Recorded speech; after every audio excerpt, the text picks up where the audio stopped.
भाई साहब मेरा मेडिकल चेकअप कराया गया और रिपोर्ट ये आई, मैं तो कभी पापा नहीं बन सकता। आउट टेंशन हो गई। अब क्या टेंशन हुई? फिर मुझे ख्याल आया घर में मेरे 2 बच्चे, वो किसके?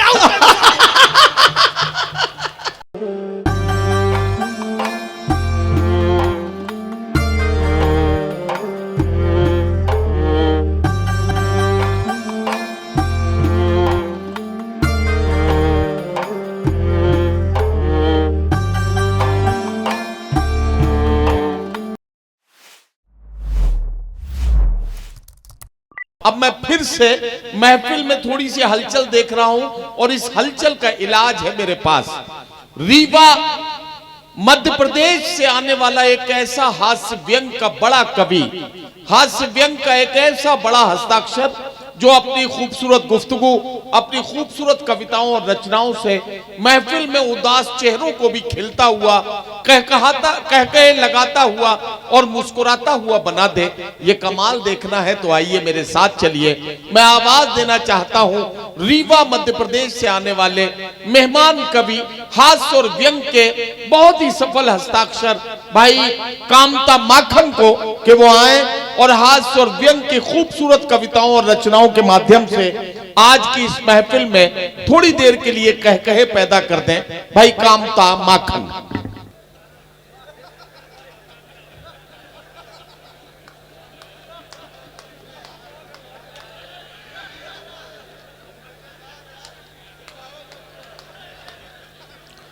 इसे कहते हैं, देखिए, बिना बोले दाद हासिल कर लेना। इसके लिए कामता माखन बहुत मशहूर है। अब जो लोग जा रहे हैं वो बैठ जाएं, क्योंकि अब इतना जोर से हल्ला करूंगा, मेरा कार्यक्रम छोड़कर जाने वालों आपका कार्यक्रम होने नहीं दूंगा। थोड़ी सी इसकी आवाज बढ़ा देनी है, मेरे अंदर से कम निकलती है। बैठ जाओ पीछे वाले सांभा, अब कालिया आ गया है।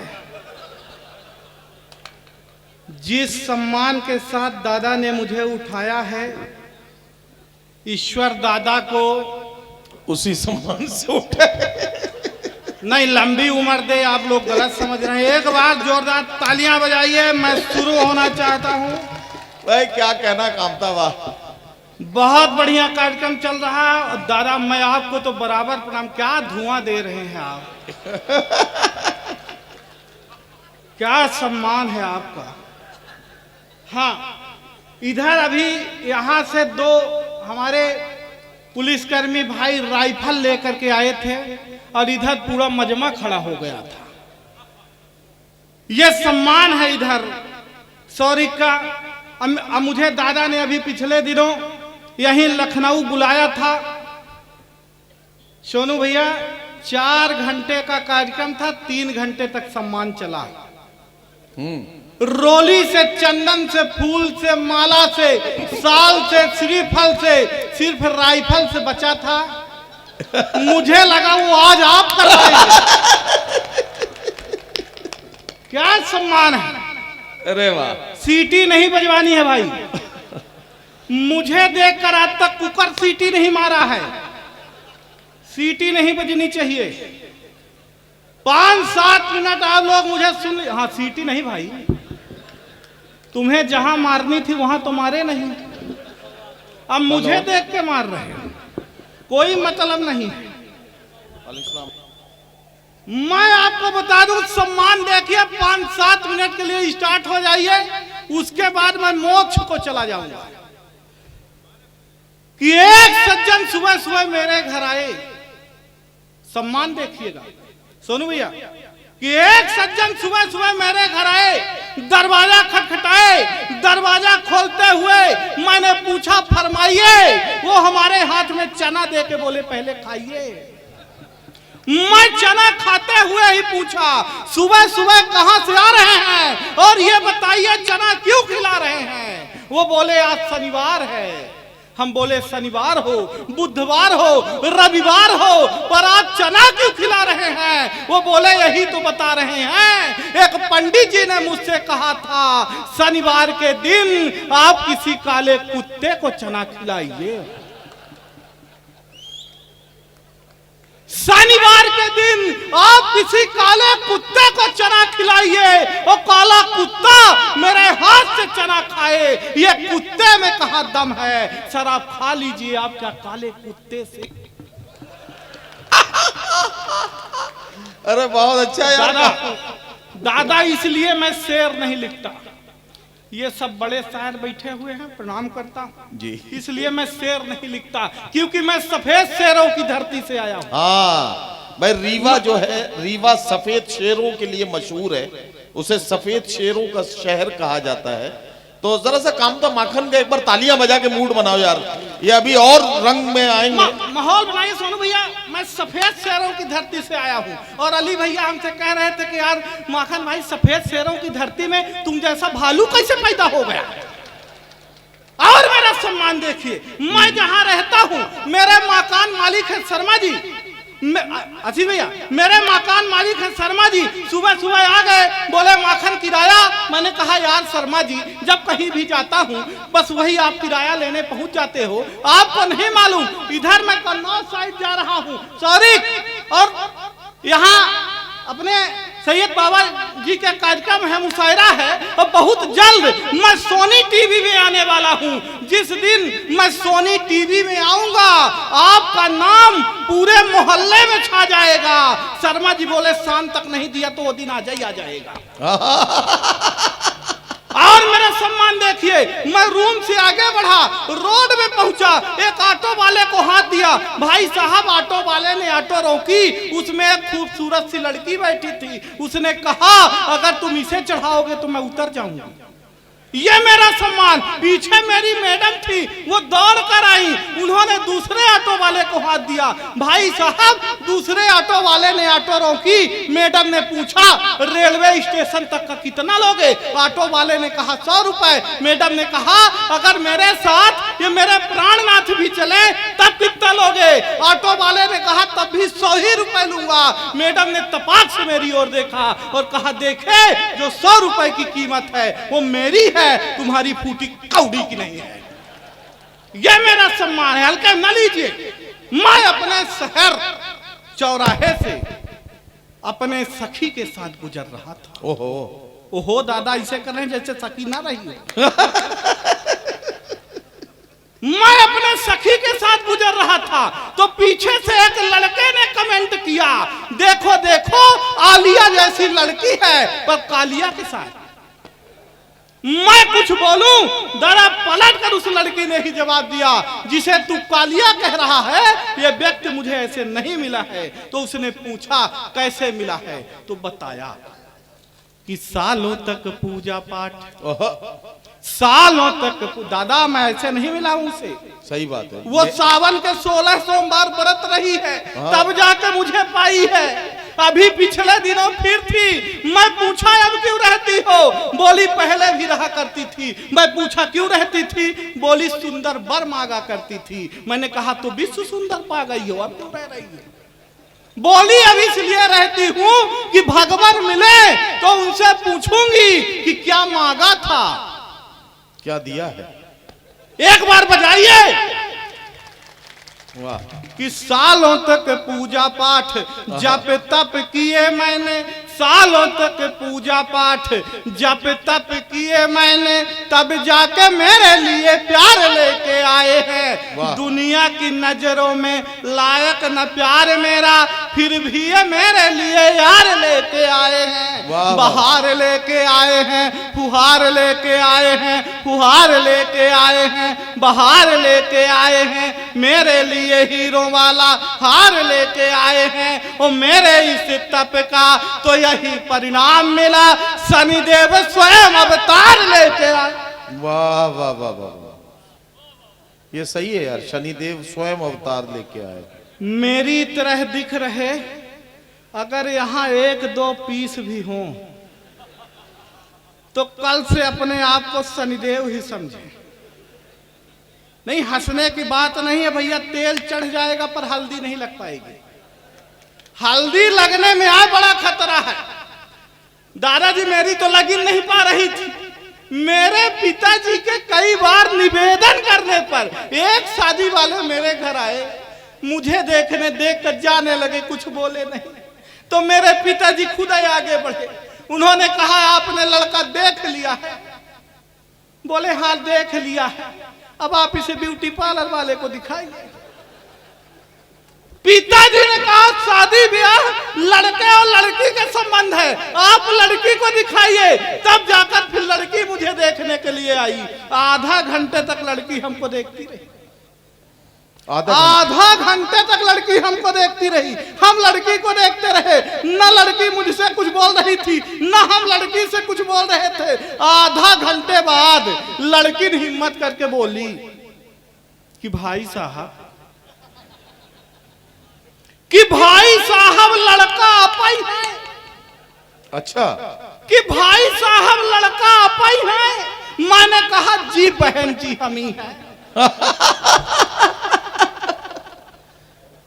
उसने पूछा जब हम आपसे विवाह कर लेंगे तो आप मुझे क्या मानेंगे? मैंने कहा जिंदगी। उसने कहा लानत है ऐसी जिंदगी पर जो आपको विवाह करना पड़ जाए। एक बार और बजाइए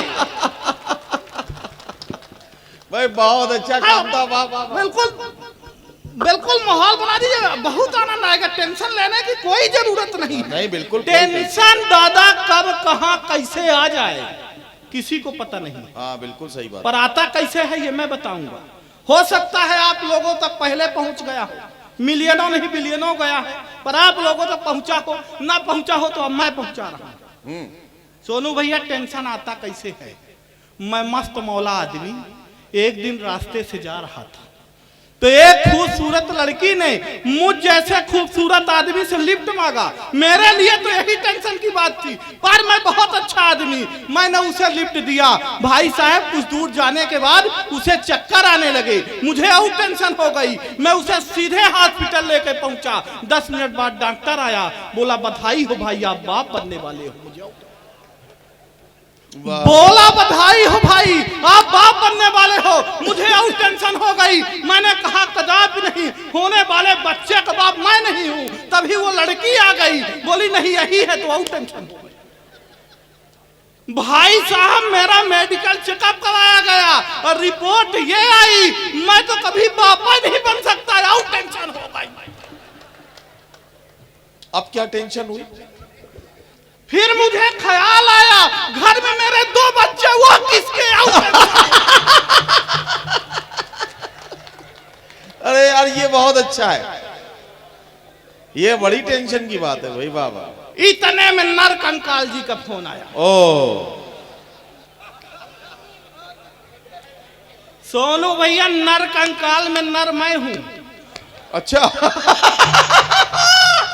अरे बहुत अच्छा यार, वाह वाह वाह वाह वाह।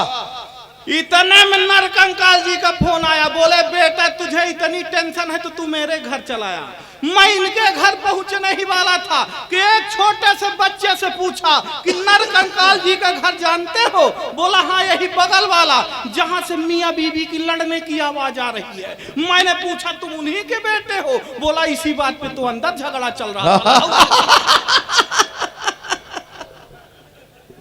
अरे बाप रे। वो लड़का 1 हफ्ते बाद मेरे को फोन लगाया, बोला अंकल पापा आपके साथ रहते हैं, इनको मना कर दीजिए। मैंने कहा काहे के लिए? बोले आजकल पापा नाखून चबाते हैं। मैंने कहा ये कौन सी बुरी बात है, अपने हाथ का नाखून कौन नहीं चबाता? वो बोला अरे अंकल हाथ का नहीं पैर का चबाते हैं। मैं बोला संभव ऐसा हो ही नहीं सकता, और अपने पैर का नाखून कोई चबा ही नहीं सकता। वो बोला अंकल अरे अपने पैर का नहीं मम्मी के पैर का चबा रहे हैं। अरे वाह वाह वाह। हाँ, देखिए हमारे कुछ और मुअज़्ज़िज़ मेहमानान तशरीफ ले आइए आए। सर आप सही टाइम पे आए। हम थोड़ा पहले स्टार्ट हो गए थे, कोई दिक्कत नहीं, समस्या नहीं। क्या है कि ये अभी आए थे, सभी बड़े शायर हैं, अभी प्रेम की बात सुना करके गए। मैं हाथ से रस का आदमी हूँ, मैं तो प्रेम भी करता हूँ तो हाथ से हो जाता है। हम मजाक का विषय नहीं है। पटरी सी थी मेरी जिंदगी, मैंने भी प्रेम किया, हल्के में लीजिए। पटरी सी थी मेरी जिंदगी, वो रेल कर गई। देखते ही देखते क्या खेल कर गई। और मैंने उसे लव यू वाला मेल क्या किया, वो ब्लैक देख करके ब्लैकमेल कर गई। वाह वाह। मतलब अंगूठा समझ के रखा था, वो शाइन निकल गई। और मैं पेप्सी लेके बैठा था, वो वाइन निकल गई। और जिस फोटो को देख करके मैं झूम रहा था, जब सामने मिली तो वो डाइन निकल गई। हल्के ना लीजिए। अच्छा, गरीबों का प्रेम दादा इसलिए भी सफल नहीं होता कि कोई ना कोई नौकरी वाला उड़ा ले जाता है। मेरा प्रेम जो उड़ाया वो रेलवे विभाग में था। अच्छा, सिर्फ इतना ध्यान रखना है, यहाँ तो कोई नहीं है, नहीं मेरी कोई गलती भी नहीं है। सिर्फ इतना ध्यान रखना, जो उड़ाया वो रेलवे विभाग में था। हाँ। कि वो लड़की प्रेम करके फाइन नहीं कर गई, किसी और की बाहों में वो ज्वाइन नहीं कर गई। और जिस प्लाट पर ये यार मेरी नजर थी, उसी से यार रेलवे लाइन निकल गई। वाह वाह। फिर भी मैं हार मानने वालों में से नहीं था। मैं भी दादा से पूछा, आप क्या लाए दादा? बोले मैं पटाखा। इधर पूछा तो बोले मैं फुलझड़ी। मैं क्या लाया? काला तो खुद था ही मैं, घर वाइट उठा लाया। सब रंग कह रहे थे, मैं राइट उठा लाया। ये लोग घर में लाते हैं पटाखा फुलझड़ी, मैं पूरा पूरा डायनामाइट उठा लाया। वाह। अब डर है जिस दिन न पट जाए। हाँ। आजकल दादा मैं बहुत टैलेंटेड आदमी। हाँ बिल्कुल। मेरे अंदर टैलेंट कूट कूट के भरा है। ये अलग बात है भाई कि ज्यादा कूट दिया गया। मैं बचपन से बहुत पढ़ा लिखा हूँ। नहीं, पहले कूटा गया है फिर भरा गया है। हाँ, ये आप कह सकते हैं मैं बचपन से बहुत पढ़ा लिखा। मैंने एक बार अर्जी लिख दी, सेवा में श्रीमान प्रधानाचार्य महोदय, बिंदी बिंदी बिंदी विषय फीस माफ करने हेतु आवेदन पत्र। मान्यवर निवेदन है कि मैं घर से 1500 रुपए फीस के लेके निकला था। रास्ते में मेरी गर्लफ्रेंड पूजा मिल गई और उस पर इंप्रेशन जमाने के चक्कर में मेरी मति मारी गई। मैं उसे चौपाटी लेके निकल गया, वहीं पर उसको खिलाया पिलाया, 1500 रुपए वहीं उड़ाया। तभी मैंने देखा, सर आप भी आरती मैडम के साथ सर आप भी आरती मैडम के साथ वहां आए हुए हैं और अपने हाथों से उन्हें चाउमीन खिला रहे हैं। उसका मैंने वीडियो बना लिया है। कल तक अगर मेरी फीस नहीं हुई माफ तो आपका पर्दाफाश, आप कहीं नक्शे कदम पर चलने वाला, आप एक आज्ञाकारी शिष्य, माखन चोर, कच्चा फोर। एक बार बजाइए। आप लोग तो ऐसे शांत हो गए हैं जैसे बिहार में प्रशांत किशोर शांत हो। ऐसे नहीं शांत होना है, कोई दिक्कत नहीं। फिर भी दादा मेरा किसी तरह से विवाह लगा। अच्छा, लग गया? लगा का लगा रह गया, हो नहीं पाया। जैसे ही भैया मेरा विवाह लगा, उसके बाद कोरोना काल लग गया, लॉकडाउन लग गया। सब होने वाली अपनी दुल्हन से वीडियो कॉल में बात कर रहे थे। मैं नहीं कर पाया। मैं अगर कर लेता और वो देख लेती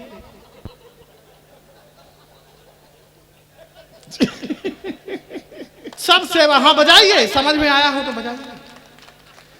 सब सेवा वही समाप्त हो सकती। तो मैंने उसे बताया कि कहाँ मिलो तो क्या हो सकता है कि फोन में ही की है बात, दिन दिन रात रात 4G का लाभ एक दिन ना उठाया है। प्रेम में पड़े हुए थे, प्रेम में जड़े हुए थे, प्रेम में प्याला पी के प्रेम गीत गाया है। वाह। मैं गीत भी बहुत अच्छा गाता हूँ। ये तो आज आप लोगों का परम सौभाग्य है कि आज मैं नहीं गा रहा हूँ, नहीं तो मैं बचपन में घर में गाया था। सोनू भैया तो मेरे पिताजी ने कहा, बेटा तू रेडियो में गाया कर, बेटा तू रेडियो में गाया कर। मैंने पूछा क्यों पिताजी? बोले बेटा रेडियो को बंद कर सकते हैं। सही बात है। मैं विद्यालय में गाया दादा, तो मेरे गांव वालों ने कहा बहुत अच्छा गाता है, इसको बॉम्बे भेजो, बहुत अच्छा गाता है, इसको बॉम्बे भेजो। फिर मैं बॉम्बे गया तो बॉम्बे में गीत गाया, तो बॉम्बे वालों ने भी कहा बहुत अच्छा गाता है, जहां से आया है वहीं भेजो। क्योंकि जैसे ही मैंने अपना सुर लगाया, सुर असुर का रूप धारण कर लिया। मैंने तरन्नुम छेड़ा तो लोग जहन्नुम की ओर जाने लगे। मुझे एक ही गीत पे 2 अवार्ड मिले, छोटा अवार्ड गीत शुरू करने के लिए और बड़ा अवार्ड गीत बंद कर देने के। वाह। तब से नहीं गाता हूं, एक बार बजाइए। वाह। कि फोन में ही की है बात, दिन दिन रात रात 4G का लाभ है, एक दिन ना उठाया है। प्रेम में पड़े हुए थे, प्रेम में जड़े हुए थे, प्रेम प्याला पी के प्रेम प्रेम गीत गाया है। वरमाला हाथ में थी, सखियां भी साथ में थी, सखियां भी साथ में थी, वरमाला हाथ में थी। दुल्हन ने देखते ही जोर से चिल्लाया है कि एक प्रश्न पूछती हूँ, आप ही बताएं नाथ, मुखड़ा पति कटी से सांचे से बन। वाह। अब उस पगली को क्या मालूम कि जिस सांचे से प्रभु मुखड़ा बना रहे मैं वो सांचा ही हूँ। हाँ, हल्के न लीजिए। लेकिन आज की युवा पीढ़ी किधर जा रही है? जी, जी। मैं 1 से 2 मिनट में अपना स्थान लूंगा। आप सबको एक खिलखिलाहट की कसम, आज की ये युवा पीढ़ी किधर जा रही है? स्वागत स्वागत। आपका हो गया? नहीं हुआ? अच्छा, नहीं हुआ है तो फिर अब होगा भी नहीं। और जो हो गया है तो ये समझिए दोबारा हो गया। हम हल्के न लीजिए। आज की युवा पीढ़ी किधर जा रही है? हम उन फिल्म दुनिया से एक निवेदन करना चाहते हैं कि तुम इस तरह से फिल्में मत बनाओ, इस तरह से भारत मत बढ़ाओ कि हम एक साथ पूरा परिवार बैठकर एक फिल्म न देख पाए। मुझे ऐसा भारत नहीं चाहिए। तुम भारत को भारत रहने दो, तुम भारत को भारत रहने दो, न इसे एडवांस करो जी। तुम भारत को भारत रहने दो, न इसे एडवांस करो जी। तुम सिर्फ भारत के संस्कार बचाओ, न लुंगी डांस करो जी, न लुंगी डांस करो जी। शीला की ये भरी जवानी जान रहे हो तुम, ओए ओए ओए ओए हनी सिंह पहचान रहे हो तुम। ये 2-4 बाटल के चक्कर में बस ओए ओए ओए ओए होता है। यही तमाशा देख के घर का हर बच्चा यूं खोता है। भारत को न चीन, न जापान, न ये फ्रांस करो तुम सिर्फ भारत के संस्कार बचाओ, न लुंगी डांस करो। वाह वाह वाह वाह वाह वाह। हमारे रहनुमाओं द्वारा ये कहा जाता है दादा, शहीदों की चिताओं में लगेंगे हर बरस मेले जी। शहीदों की चिताओं पे लगेंगे हर बरस मेले। लेकिन किसने देखा है? मैंने आज तक नहीं देखा। तब मैं आपसे पूछना चाहता हूँ, आपसे पूछना चाहता हूँ, आपसे पूछना चाहता हूँ। हो सकता है किसी ने देखा भी हो। तब मैं ये पूछना चाहता हूँ 1-1.5 मिनट की रचना और अपना स्थान कि आज भी उनकी कब्र में यारो, आज भी उनकी कब्र में यारो खेल रहे हैं ढेले। आज भी उनकी कब्र में यारो खेल रहे हैं ढेले।